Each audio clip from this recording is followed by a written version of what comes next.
let's move on to the women's 15 and women's 400. Start first with the women's 400. Shaunae Miller-Uibo defends her Olympic title. Dominant race here, Gordon, as we expected.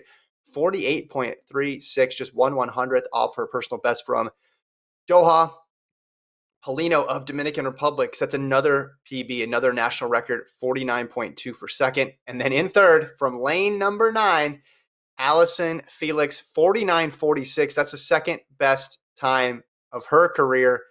Gets the bronze medal. That puts her at 10 Olympic medals. And she's got now an individual medal in 5 straight Olympic Games, which I think only Merlinati has done that on the track. So, man, just a clutch performance again for Felix. Credit to Miller-Uibo for coming back, after the 200 early on in the season. She was saying mostly 200. She pivots, does the 4. Paulino has a season of her life. Jamaica goes 4-5. This was a fun race to watch, and I think Miller-Uibo really put her stamp on it on that second curve from 200 to 300, because I saw her in the backstretch. I thought, okay, she's playing it cautious, and McPherson went out super fast here. You're seeing this animation again if you're watching live, but this is where she really started to separate on that third 100. So by the time you got to 100 to go, it was all she wrote. Felix was in good position there, and I thought, hey, I'm going to bet on Allyson Felix over that last 100. She just outleans McPherson by about 0.15 for bronze. But I think Felix just needed a solid first 300, and then that would carry her to the last 100. And that's ended up what exactly happened. Yeah, and I mean, Shaunae Miller-Uibo, she made a 48.3 look easy. I mean, it's not like she ran an incredible time. She set a new PB. She missed the PB. The field. It wasn't even. It was American record. PB. The PB. No, it was a PB. Miller-Uibo? What's her PB? I thought she missed it by 0.01. Or did she get it by 0.01? My apologies. No, she got it by 0.01. Sorry. Yeah. Yes. PB number 6. 48. She was 40. She was 48.37 in Doha, and then she was 48.36 here. Yes. Yeah.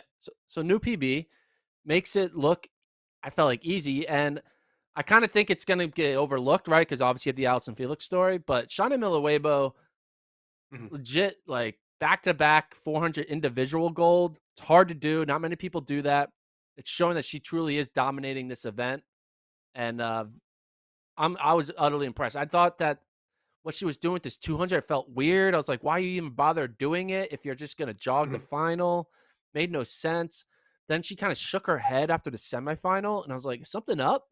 Does she not? Does she know something that we don't know, that she might not be fully healthy?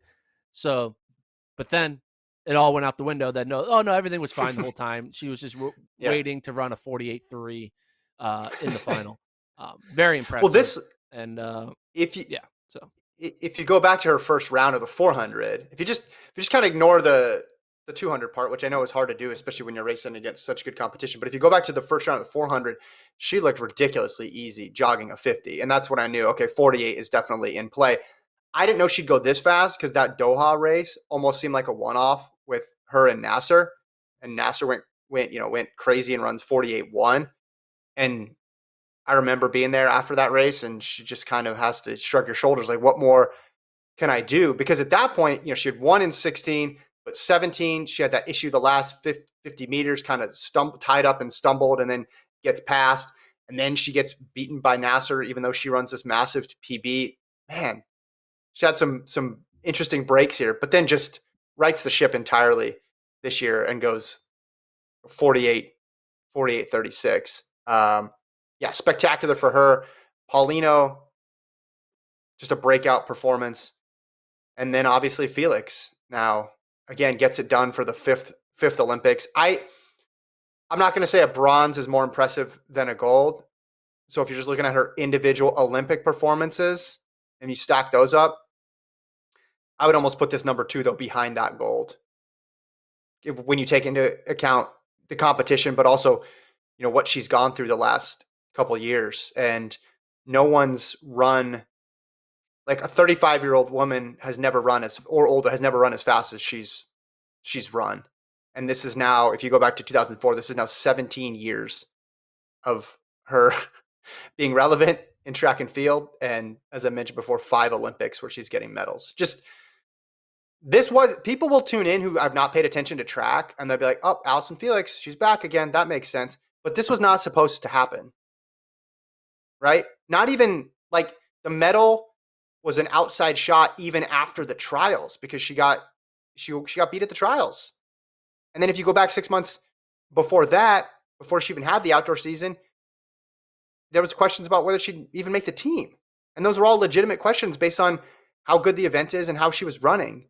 And people in prime time are going to tune in tonight and they're just like, wow, Felix, silver last time and bronze this time. No, that's not the way. You should interpret this as one of the best races of her career, given what she's been through and who she had to race here. So obviously the big talk about Allyson Felix is where does this rank her in her legacy?